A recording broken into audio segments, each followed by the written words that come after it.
Ang Tagaytay ay maituturing na isa sa lugar ng kasaganahan at kagandahan. Dinarayo ng mga turista mula sa iba't ibang sulok ng bansa. Hinahangaan ng marami dahil sa malamig nitong klima, masasarap na pagkain at tanawing hindi matatawaran. Ngunit sa likod ng karangyaan, may mga pamilyang tila nalimutan. Mga residenteng araw-araw ay nagsisikap para lamang makaraos. Mga buhay na hindi kasama sa magagandang litrato ng Tagaytay.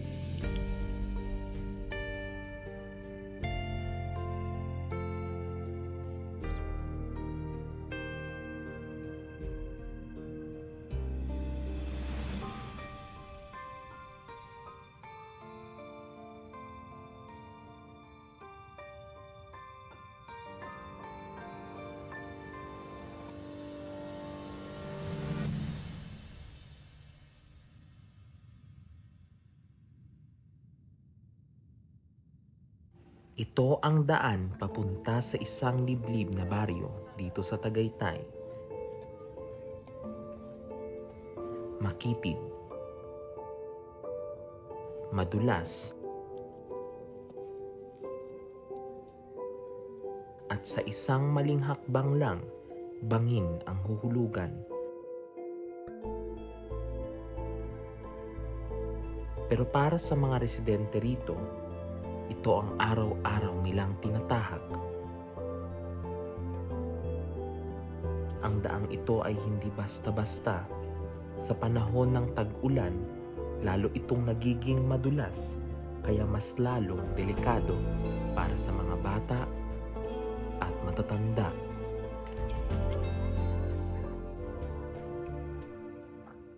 Sa loob ng 12 taon, ito na ang naging tahanan ni Ate Wilma.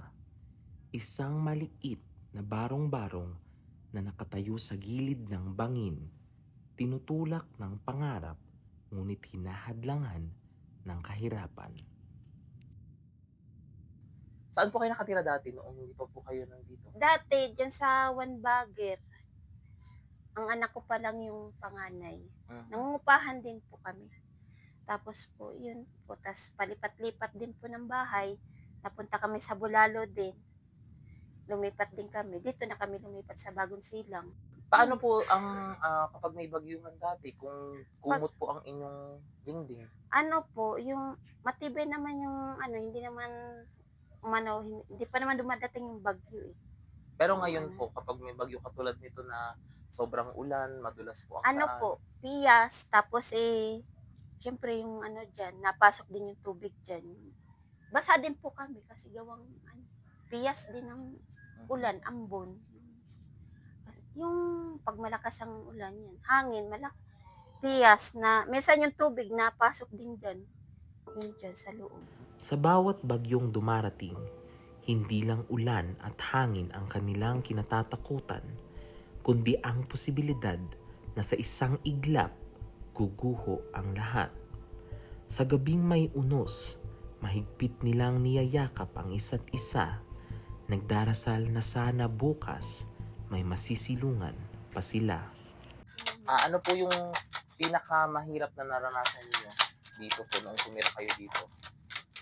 Yung tubig. Mahirap ang tubig eh, pag-ahon.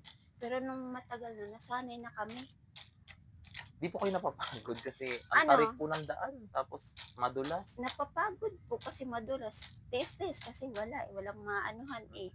Malilipatan, walang ano. Bari kayo po, nag-iigib din po kayo? Opo, nag-iigib, nangangahoy. Grabe ang... Ay, grabe. Sa baba. Kaya grabe din yung aking mahirap po talaga. Ano po, nag-iigib po kayo tuwing umaga? Umaga. Yan. Igib ako niyan. Ipunan ko yung mga timba.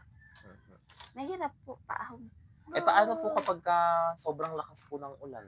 Hindi kami mag-iigib. Mag-iipon kami ng ulan. Tubig sa drum. Saan po ka kumukuha ng inumin? Doon po sa taas, sa bukal. Sa bukal?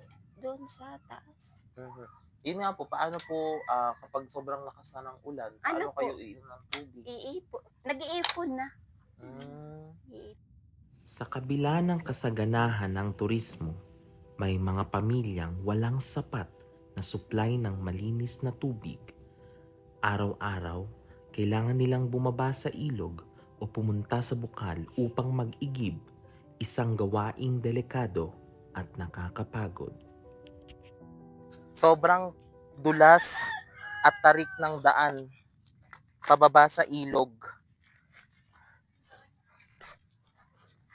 So lalo na kapag umuulan, dito ay talagang maputik at may posibilidad na madisgrasya ang mga pupunta sa ibaba para lang mag-igib ng tubig. Hello po! Opo, mag-iigib po ng tubig. Saan po kayo pupunta? Ay, ano po yan? Tarik. Pang tarik po.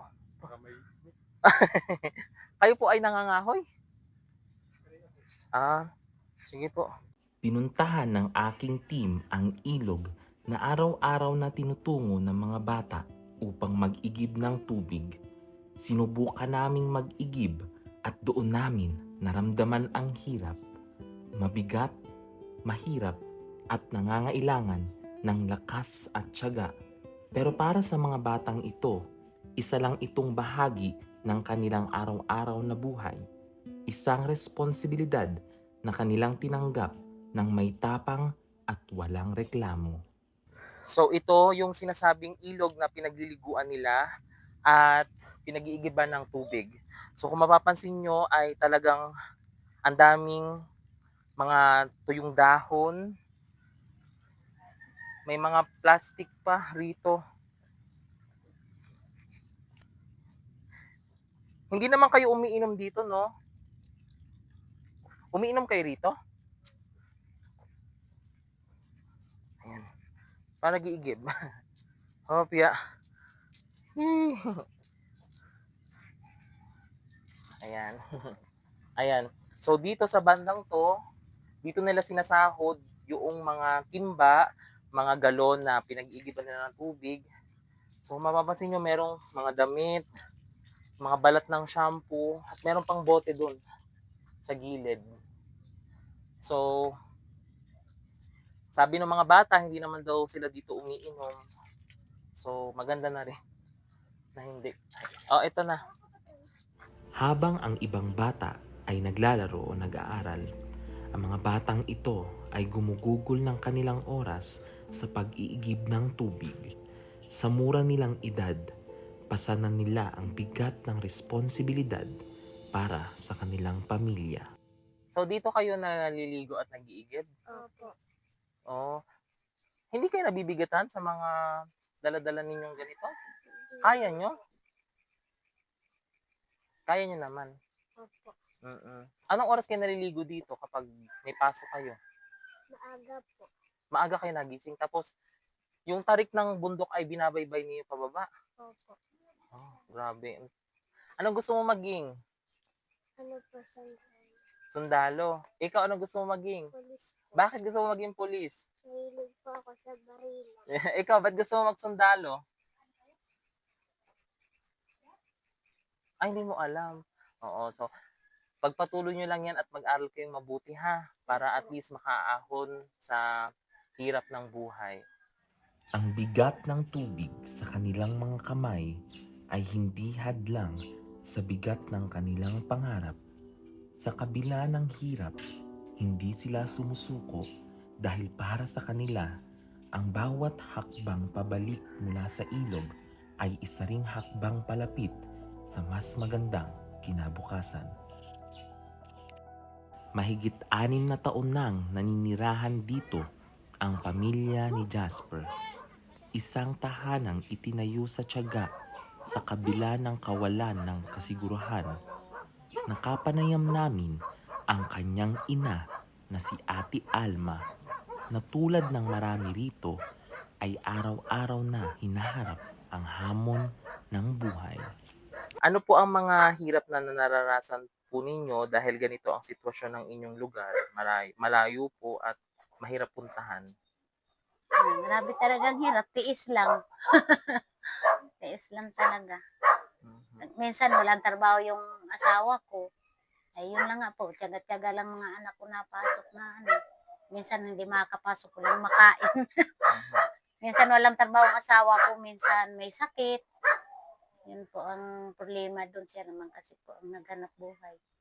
Dito sila natutulog sa papag na ito at kung mapapansin ninyo, ang kanilang bahay ay gawa sa yero, yung kanilang dingding, at mapapansin ninyong may konting butas rito na kung tutuusin ay medyo delikado talaga kasi pwede silang pasukan ng mga hayop at kung mapapansin niyo dito sa paligid, ito yung kanilang closet na tinatawag, lagayan ng damit, lahat ng gamit at ito ay pansamantalang CR nila. Ayan, makikita ninyo. Sino-sino po ang mga taong tumutulong po sa inyo? Minsan po yung lola ko nag-aano din, mga kapatid ko. Napunta po sila dito. Opo, minsan po pinapadalhan ako ng ate ko sa Mindoro. Yung Ah, lola ko, ako po ang napunta doon. mhm. Ano po yung pinakamahirap na naranasan niyo noong kayo ay nandito na po? Ang dami akong naranasan Sige sa po. hirap. Yung Pwede pong pagkain, yung mga budget sa mga bata. Kasi minsan po ay wala akong trabaho ang extra. Mhm. Minsan ang trabaho ng asawa ko, minsan tapos na. Maghahanap naman siya. Kasi ang purpose ko kasi tagdalang buwan kasi bago ano. Kaya kulang talaga sa ano. Para sa pamilya ni Jasper, ang 6 na taon dito ay puno ng pagsubok, ngunit puno rin ng pag-asa. Sa kabila ng lahat, patuloy silang nangangarap, patuloy na lumalaban dahil para sa kanila, ang hirap na ngayon ay puhunan para sa mas magandang bukas.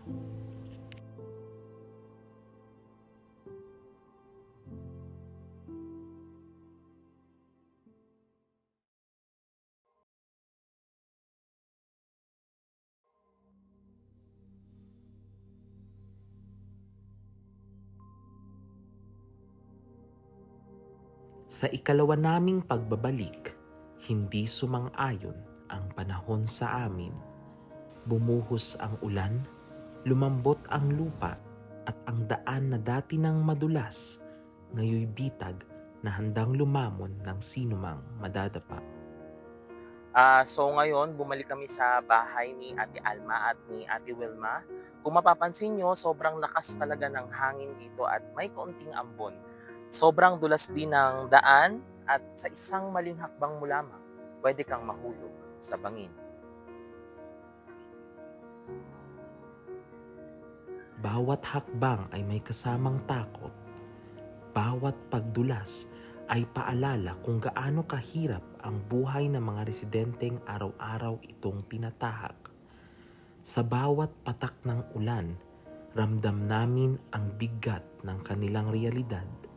Isang mundong walang katiyakan kung saan kahit daan pa uwi ay isang laban sa pagitan ng panganib at pag-asa. Hindi na namin naabutan si Ate Alma. Sa halip, ang sumalubong sa amin ay ang kanyang anak na si Margaret. May lungkot sa mga mata, ngunit may tapang sa tinig. Habang nagsasalita siya, ramdam namin ang bigat ng kanyang mga sinasabi. Pasok mo sa school, saan ka napasok? Sa science po, Sa science. Ang grade mo ay 10 po. grade 10. Kumusta naman ang papasok? Maayos naman po. Paano kapag ganitong maulan? Tapos paano ka napasok? Ano po, ang paraan lang po namin lalo na po pag maputik, mag-ano po kami, babalutan po namin ng plastic yung sapatos para sa pag-ahon po namin. Eh yung paliligo ninyo Ano po, agahan lang po namin sa sa pagbaba. ilog, hindi mahirap? Hindi naman po kasi sanay na. Sanay na ano? Sa gitna ng aming pag-uusap, hindi na napigilan ni Margaret ang maging emosyonal. Ang pangarap ko muna po yung makapagtapos ng pag-aaral. Kahit ganito yung pamumuhay ko namin. Kung tutuusin po talaga, may problema po kami. Lalo na po sa kamag-anak ng papa ko. Kasi po yung tipong kung idadamka po nila, kasi sabihin po nila, kayabangan. Kung tutusin po, hindi po mayabang ko kasi yung magulang ko po, ginagawa po nila yung hirap para lang mag-aral kami. Sa bawat araw po, tinitis ko namin yung mga ng kamag-anak ko kasi mas iniisip ko yung pag-aaral kasi kung nakapag-aral ako, matutupad ko yung pangarap ko para sa pamilya ko. Ako naman yung mababawi. Sa kabila ng hirap ng buhay, naniniwala si Margaret na ang edukasyon ang tanging susi upang makaalpas sila sa kahirapan. Araw-araw, kahit mahaba at maputik ang daan patungo sa eskwela, kahit kulang sa baon o gamit pang eskwela, hindi siya tumitigil sa pangarap niyang makatapos. Para sa kanya, ang bawat pahina ng kanyang notebook ay isang hakbang palapit sa mas magandang bukas. Isang bukas kung saan hindi na kailangang maglakad sa delikadong bangin para lang makuha ang isang basong malinis na tubig. Ano yung gusto mong sabihin sa ibang nangangarap din na kagaya mo na ganito yung sitwasyon sa buhay? Gusto ko po, kahit anong down po ng ibang tao sa kanila, gawin po nilang motivation. Kasi hindi naman po sa lahat ng oras nasa baba ka lang, tataas ka din naman po. Tama yan.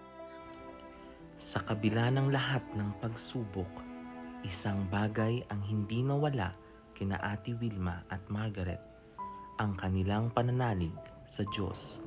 Sa bawat patak ng ulan na pumapasok sa kanilang bahay, sa bawat gabing kailangang tipirin ang kaunting pagkain, sa bawat hakbang sa maputik at delikadong daan, kumakapit sila sa paniniwalang may mas magandang bukas na naghihintay.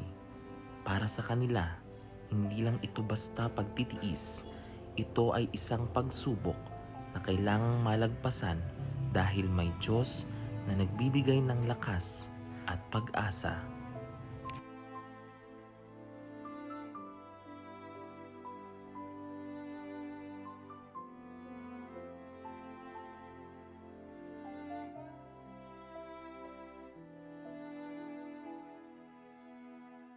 Sa kabila ng bigat ng buhay, hindi mo agad mababasa sa kanilang mukha ang matatamis na ngiti.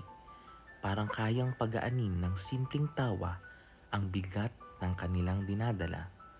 Sa bawat araw na lumilipas, sa kabila ng kawalan at pagsubok, natututunan nilang ngumiti, hindi dahil wala silang problema, kundi dahil naniniwala silang may pag-asa pa. Ang ngiti nila ay hindi pagtatago ng sakit, kundi isang patunay ng kanilang katatagan.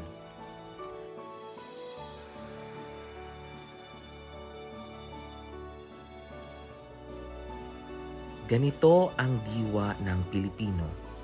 Matibay, matatag, at kahit gaano kahirap ang buhay, palaging may ngiting isinasalubong sa bawat bagong araw.